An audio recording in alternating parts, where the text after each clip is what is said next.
विचार म्हणजे काय ते समजून घेऊया. मराठी भाषेत वाक्यात काही वेळा आलेला शब्दसमूह शब्दशः अर्थाने वापरलेला नसतो, तर भिन्न व विशिष्ट अर्थाने रूढ होऊन वापरला जातो. त्या शब्दसमूहाला वाक्यप्रचार असे म्हणतात. वाक्यप्रचाराच्या वापराने भाषा सौंदर्य वाढते व कमीत कमी शब्दात अधिक अर्थ सामावला जातो. आतापर्यंत आपण अभ्यासलेल्या वाक्यप्रचाराचा अर्थ समजून घेऊया. अंग चोरणे, फारच थोडे काम करणे. कान निवणे, ऐकून समाधान होणे.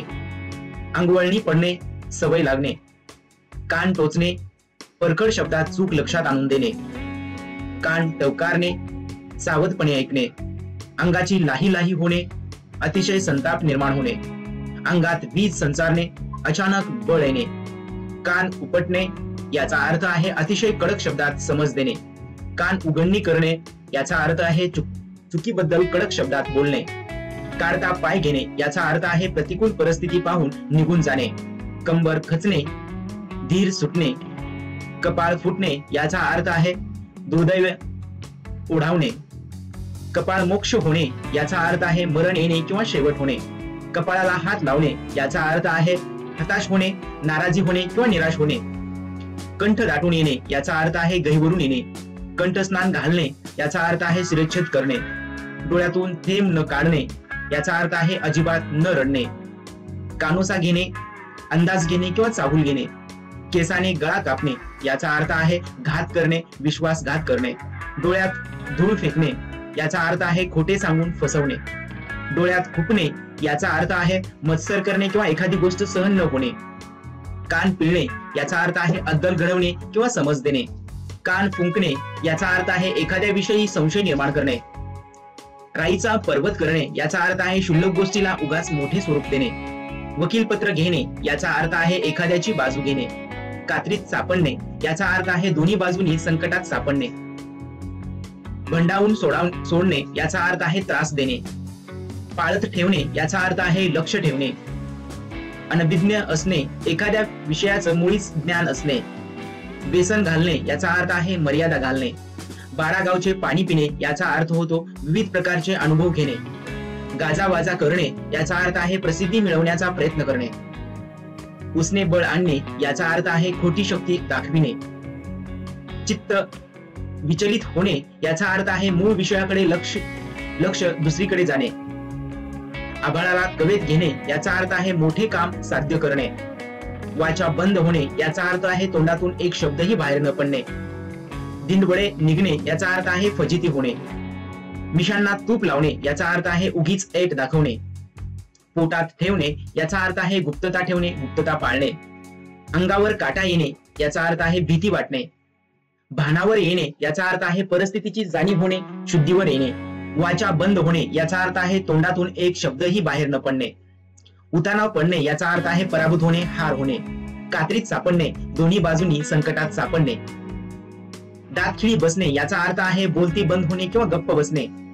मनोरथ पूर्ण होणे, याचा अर्थ आहे इच्छा पूर्ण होणे. डोक्यावर घेणे, याचा अर्थ आहे अति लाड करणे. चारी दिशा मोकळ्या होणे, याचा अर्थ आहे पूर्ण स्वातंत्र्य मिळणे. आकाश ठेंगणे होणे, याचा अर्थ आहे अतिशय आनंद होणे. अन्नास जागणे, याचा अर्थ आहे उपकाराची आठवण ठेवणे.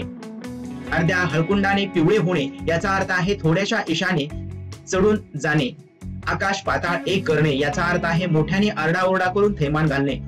आगीत तेल ओतणे, याचा अर्थ आहे भांडण किंवा वाद विकोपाला जाईल असे वागणे. आभाळ कोसळणे म्हणजेच फार मोठे संकट येणे. उखळ पांढरे होणे म्हणजे खूप किंवा पुष्कळ फायदा होणे. इतस्त्री करणे म्हणजेच सेवट करणे. उलटी अंबारी हाती येणे, याचा अर्थ आहे भीक मागण्याची पाळी येणे. कंठस्नान घालणे, ठार मारणे. केसाने गळा कापणे, वर करणे प्रेम दाखवून एखाद्याचा घात करणे. कोंबडे झुंजवणे, याचा अर्थ आहे दुसऱ्याचे भांडण लावून मजा पाहणे. कुंपणाने सेत खाणे, याचा अर्थ आहे ज्याच्यावर जबाबदारी आहे अशा विश्वासातील माणसाने फसवणे. कंठशोष करणे, याचा अर्थ आहे ओरडून गळा सुकवणे, उगाच ओरड करून खूप समजावून सांगणे. खसखस पिकणे, मोठमोठ्याने हसणे. खूनगाठ बांधणे, पक्का निश्चय करणे. खडे फोडणे, एखाद्याला दोष देणे. पोटात कावकाव करणे म्हणजे खूप भूक लागणे. पदरात घेणे, याचा अर्थ आहे स्वीकार करणे, स्वीकारणे. पराचा कावळा करणे, याचा अर्थ आहे क्षुल्लक गोष्टीला भलतेच महत्व देणे. 2 हाताचे 4 हात करणे म्हणजेच विवाह करणे होणे किंवा लग्न होणे. द्राविडी प्राणायाम करणे याचा अर्थ आहे सरळ सोपा मार्ग सोडून कठीण मार्गाने जाणे. शिगेला पोहोचणे, शेवटच्या टोकाला जाणे किंवा टोकाची भूमिका घेणे. श्री गणेशा करणे म्हणजे सुरुवात करणे, आरंभ करणे. वड्याचे तेल वांग्यावर काढणे याचा अर्थ आहे एकाचा राग दुसऱ्यावर काढणे. लष्कराच्या भाकऱ्या भाजणे म्हणजे दुसऱ्याच्या उठाठेवी करणे. मूग गिळणे, उत्तर न देता गप्प राहणे. हातापाया पडणे, गयावया करणे किंवा विनंती करणे. साखर पेरणे म्हणजे गोड गोड बोलून आपलेसे करणे. स्वर्ग दोन बोट उरणे याचा अर्थ आहे आनंदाने अतिशय फुगून जाणे. मन साशंक होणे याचा अर्थ आहे मनात संशय वाटू लागले. मिशीवर ताव मारणे या वाक्यप्रचाराचा अर्थ आहे बडाई मारणे किंवा मोठेपणा मिरवणे. मन मोकळे करणे याचा अर्थ आहे सुखदुःखाच्या गोष्टी बोलून दाखवणे. नाक मुरडणे, नापसंती दाखवणे. नाकाला मिरच्या झोंबणे याचा अर्थ आहे एखाद्याची चूक काढल्यामुळे त्याला राग येणे. नाकी नऊ येणे याचा अर्थ आहे मेटाकुटीला येणे, फार त्रास होणे. नांगे टाकणे याचा अर्थ आहे हार स्वीकारणे किंवा हात पाय गाळणे. जीव भांड्यात पडणे याचा अर्थ होतो काळजी दूर होणे, चिंता दूर होणे. जीव की प्राण असणे याचा अर्थ आहे प्राणाइतके प्रिय असणे किंवा खूप प्रिय असणे. जीवावर उड्या मारणे याचा अर्थ होतो दुसऱ्यावर अवलंबून राहून चैन करणे. टेंभा मिरविणे याचा अर्थ होतो दिमाग दाखवणे किंवा बडाई मारणे. तोंडाला पाणी पुसणे याचा अर्थ होतो फसवणे, धोका देणे. थुंकी झेलणे याचा अर्थ होतो लाभासाठी दुसऱ्याची लाचारी पत्कारणे. कुत्रा हाल न खाणे या वाक्यप्रचाराचा अर्थ होतो फार वाईट परिस्थिती येणे. गाडी पुन्हा रुळावर येणे या वाक्यप्रचाराचा अर्थ होतो चुकीच्या मार्गावरून पुन्हा पूर्ववत मार्ग योग्य मार्गाला येणे. अंगाची लाही लाही होणे याचा अर्थ होतो खूप राग येणे. स्तंभित होणे याचा अर्थ आहे आश्चर्याने स्तब्ध होणे. तोंडून अक्षर न फुटणे याचा अर्थ आहे किंवा घाबरून न बोलणे. धुडगूस घालणे याचा अर्थ आहे गोंधळ घालणे किंवा दंगा करणे. वजन पडणे याचा अर्थ आहे प्रभाव पडणे, छाप पडणे. अशा पद्धतीने मित्रांनो आजच्या व्हिडिओमध्ये आपण काही वाक्यप्रचार पाहिले. मित्रांनो व्हिडिओ आवडला असेल तर लाईक करा, आपल्या मित्रांना शेअर करा आणि असेच नवनवीन व्हिडिओ नियमित मिळवण्यासाठी चॅनल सबस्क्राईब करून समोरच्या बेलवर क्लिक करा. भेटूया पुढील एका नवीन व्हिडिओमध्ये. धन्यवाद.